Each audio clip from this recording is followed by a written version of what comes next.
Tantor Audio, a division of recorded books, presents A Supernatural War, Magic, Divination and Faith During the First World War, by Owen Davies, narrated by Nigel Patterson.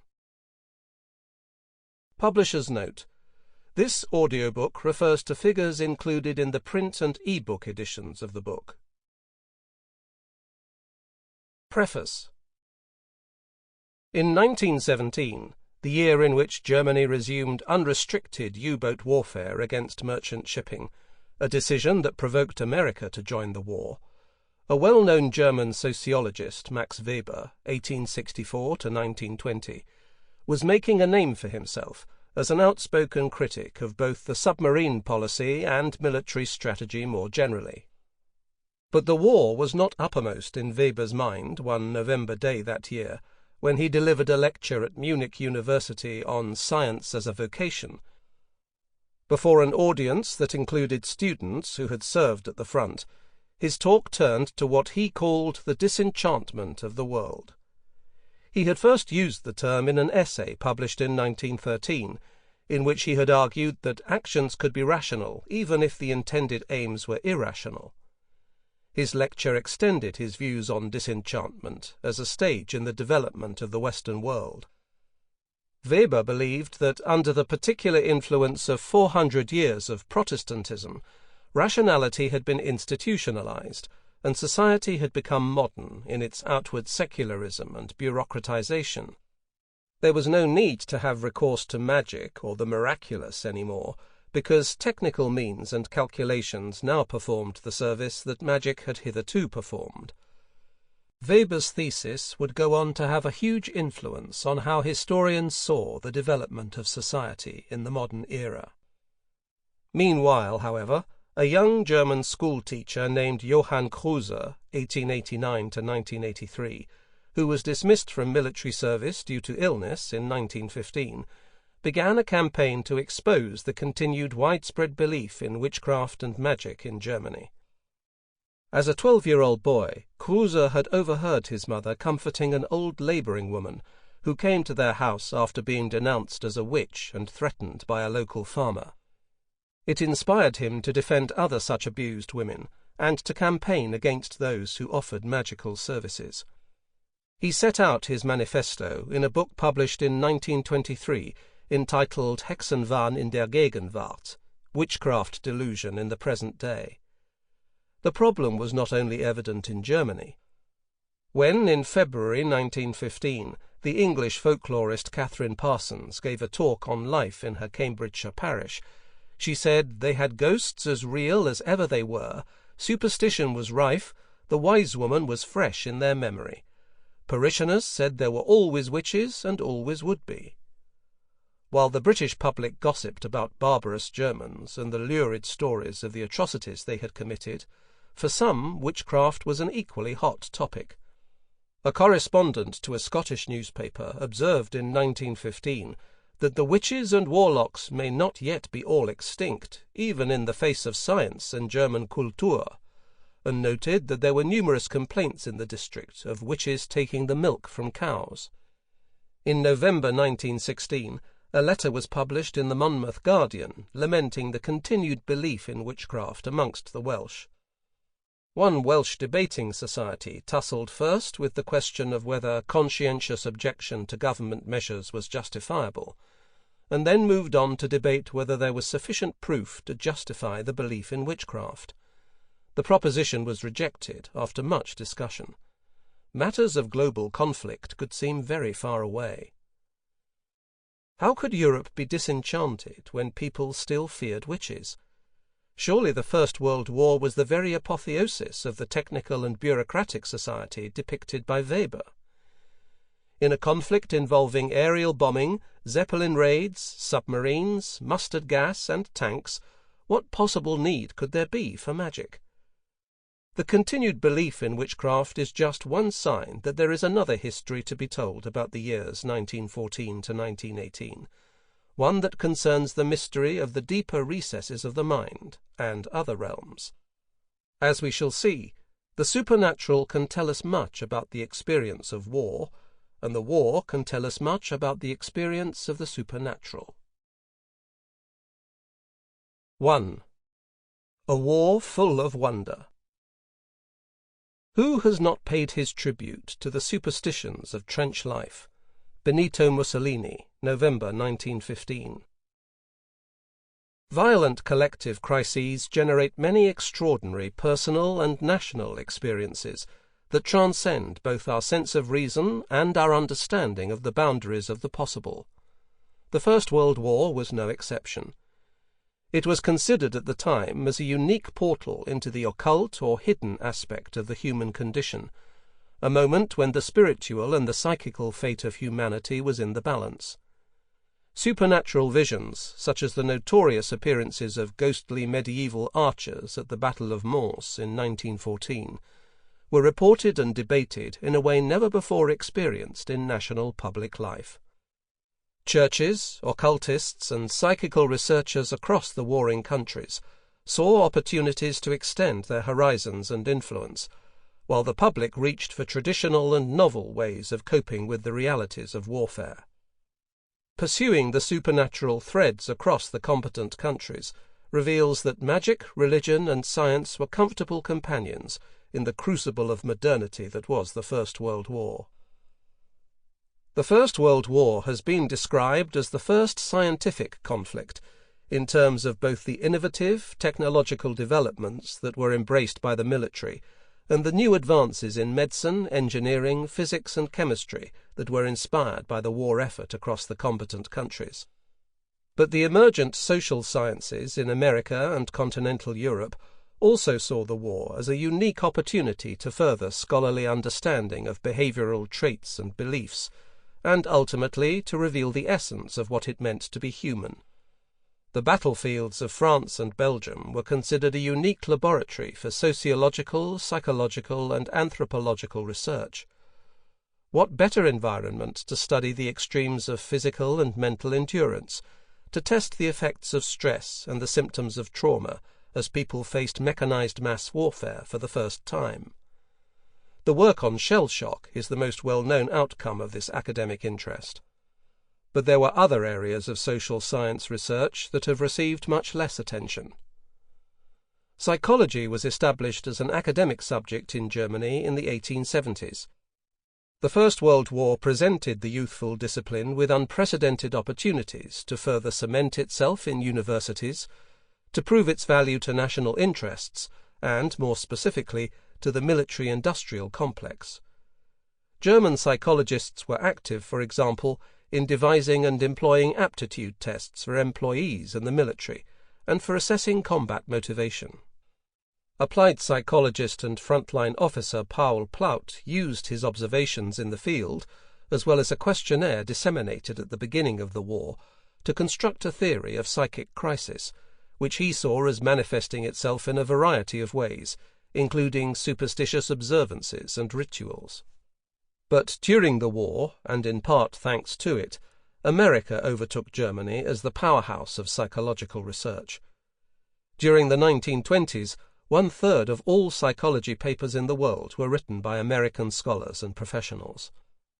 Until America entered the war in April 1917, American psychologists could claim to be perfectly placed to make a dispassionate, unbiased assessment of the mental consequences of the conflict amongst military personnel and on the home fronts. In 1915, for instance, George Washington Cryle wrote of how he jumped at the chance to take charge of a unit of the American ambulance in France. He did it for compassionate reasons, but also to further his research on the physical consequences of combat when under the influence of the strongest emotional and physical stress, and specifically to study the effects of insomnia and extreme fatigue in soldiers. American psychologists had also pioneered the scientific study of contemporary superstition as an established academic field.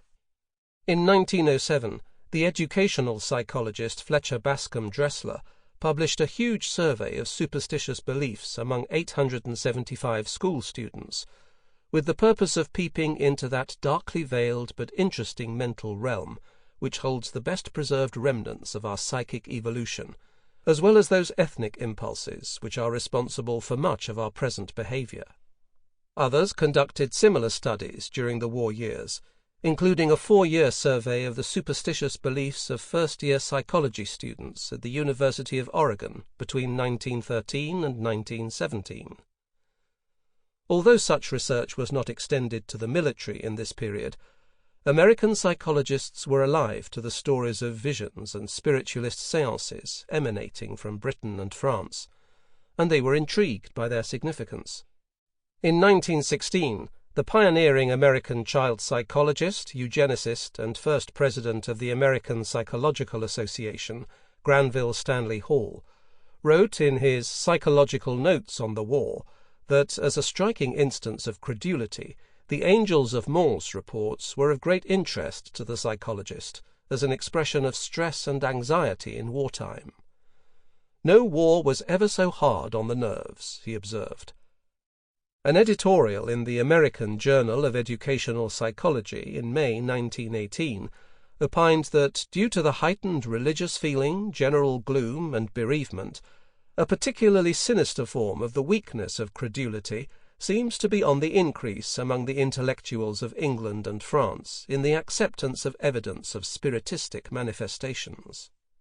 It suggested that the flood of literature on spiritualism and psychic phenomena would have a pernicious, lasting psychological effect on the uncritical masses in both countries. The public build-up to war and life under war conditions were explored as an aspect of crowd behaviour by the British social psychologist Wilfred Trotter and others. In his successful book, Instincts of the Herd in Peace and War, 1916, he described Germany as a perfect aggressive herd characterised by the wolf, and Britain as a socialized herd, modelled on bee behaviour. Psychologists and sociologists were also interested in the nature and influence of rumours and false news that disseminated across the competent populations, and which exposed, like superstition, the same vein of what they considered mass credulity in wartime. What we call fake and viral news today were issues a century ago. There were numerous spy panics, false reports of German atrocities in Belgium, and rumours of Zeppelin raids along the American coast, to name but a few examples. Russians were said to have disembarked in their tens of thousands in Scottish ports. News of the Kaiser's death or suicide circulated periodically. Germans even heard stories of an earthquake in London. From early on in the war, Lucien Gros, who served as a medical doctor at the front and behind the lines, decided to compile all the rumours and false news he could find, some directly from soldiers, but most collected second-hand from newspapers and other printed literature. His motivation was to explore the psychology of optimism and pessimism in wartime.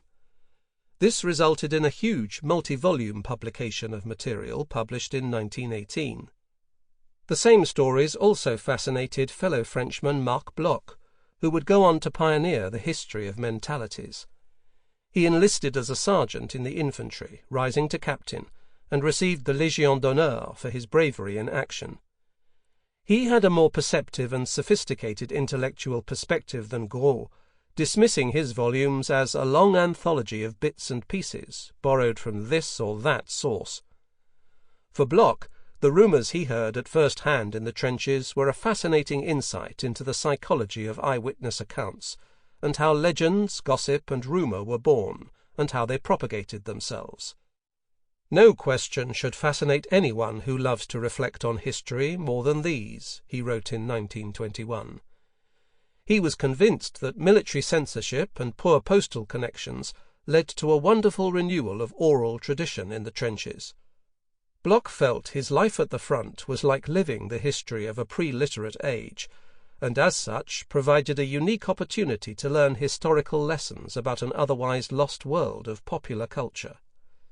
In reality, and with hindsight, the role of print was essential to the spread of rumour and tradition in the trenches, with soldiers' home-made newspapers acting as one medium for the spread of gossip, songs, legends, and humour.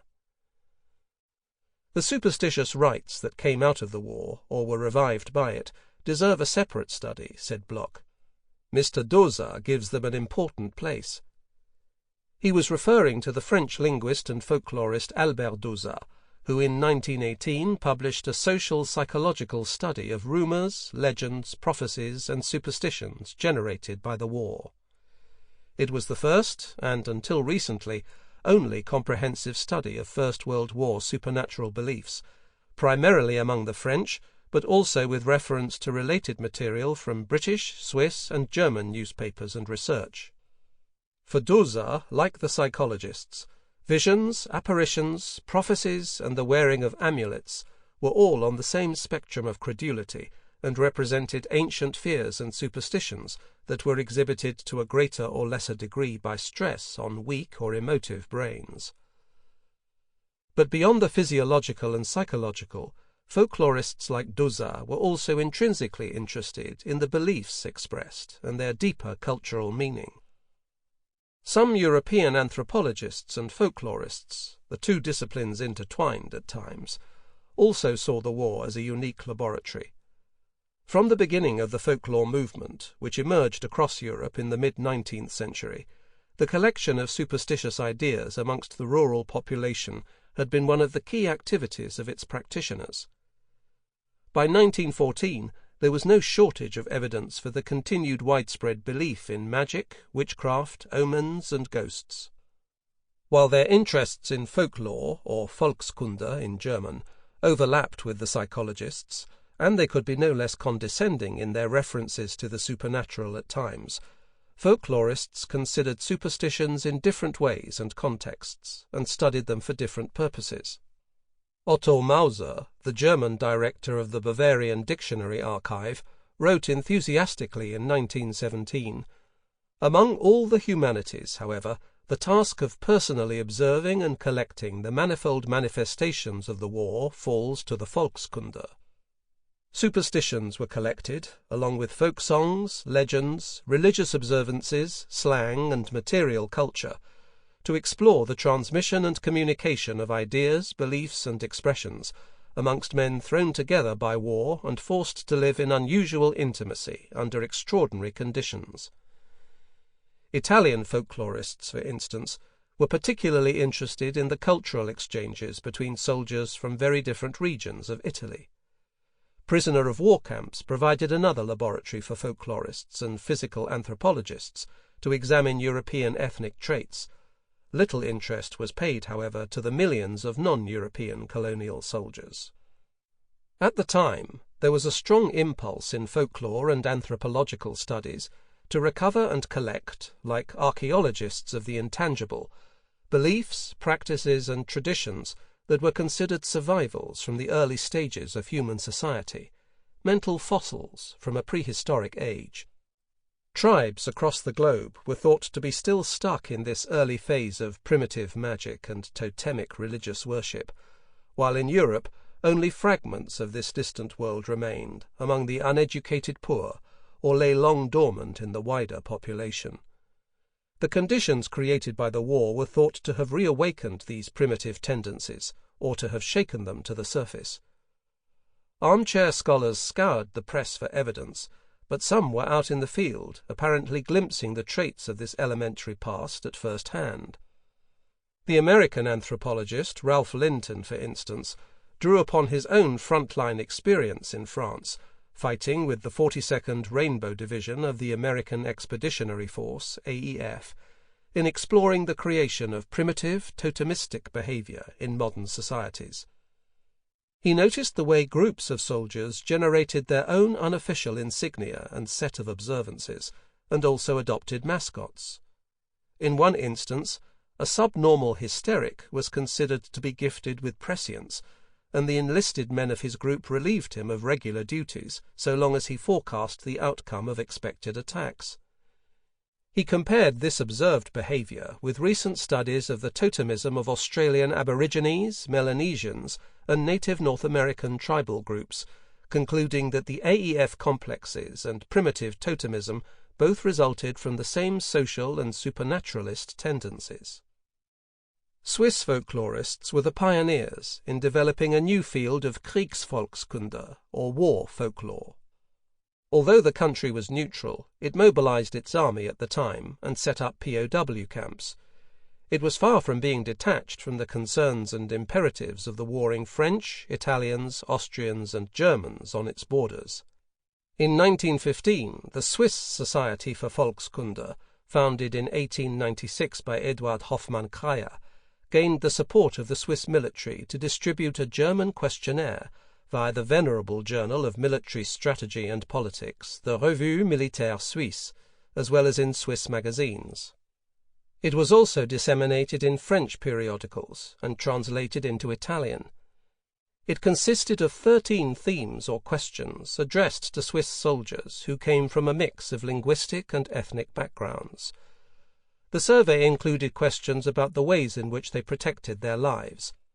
Did they possess medals, blessed items, amulets, magical objects, and the like? What popular remedies were employed by the soldiers? What omens predicted war? The project was devised principally by Hoffmann Kreyer and German-Swiss folklorist Hans Bechtold Stäubli, who was employed as a military censor during the war. The data gathered resulted in a series of small publications and fed into the monumental Handwörterbuch des deutschen Aberglaubens, Handbook of German Superstitions, which was edited by Hoffmann Kreyer and Bechtold Stäubli and published after the war. The Swiss project acted as a research nexus across the warring countries. Bechtold Stäubli kept up a personal correspondence with Dosar about their findings, and the Swiss initiative motivated the latter to launch his own questionnaire on French soldiers' jargon. It also gave impetus to German and Austro-Hungarian folklorists, inspiring both individuals and the creation of numerous new local folklore clubs and associations. Most focused on folk song, music, folk art, and trench slang rather than superstition. These were popular topics for the enthusiastic Italian researchers of folklore di guerra, but several Italian folklorists also created important collections of lore and material culture regarding trench religion and popular magic. The most influential was the psychologist and army chaplain Agostino Gemelli, 1878 to 1959, who was as much motivated by clerical concerns as scholarly insight. For him, the superstitions and songs of the front provided the freshest insight into the simple soul of our soldier. But his research exposed what he considered primitive and inferior beliefs that needed to be countered by true faith.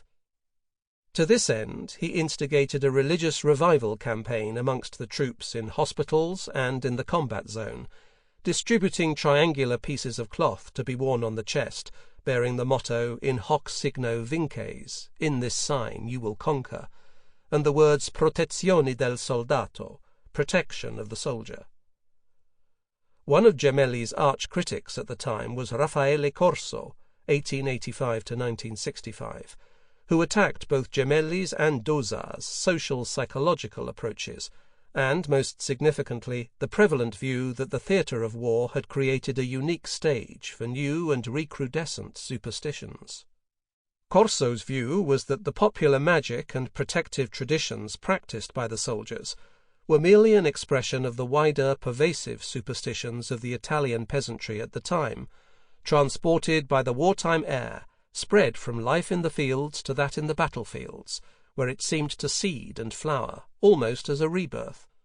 There was no unique laboratory. Corso saw popular magical beliefs as pervasive amongst the poor and uneducated, and an expression of primitive prejudice. This derogatory view of popular belief aside, Corso was one of the few scholars who put two and two together, weighing up the rich evidence for the pervasive popular adherence to popular magic across the country, with the evidence being recorded in the trenches, and concluded basically that war folklore was simply folklore. From plentiful wells of wartime folklore, we moved to drought conditions. When Dosar, writing in 1918, surveyed the contemporary scholarly literature on wartime beliefs, legends, and folklore, he referenced the Italians, Swiss, French, and Germans, but when it came to Britain, all he had to say was, "Nothing to report." He was right. Scour the pages of the Journal of the Folklore Society for the war years, and there are very few references to the conflict. The annual addresses by its president, Robert Ranulph Marett, who had established a department of social anthropology at Oxford in 1914, included war themes without exploring the folkloristic aspects of wartime behavior or belief.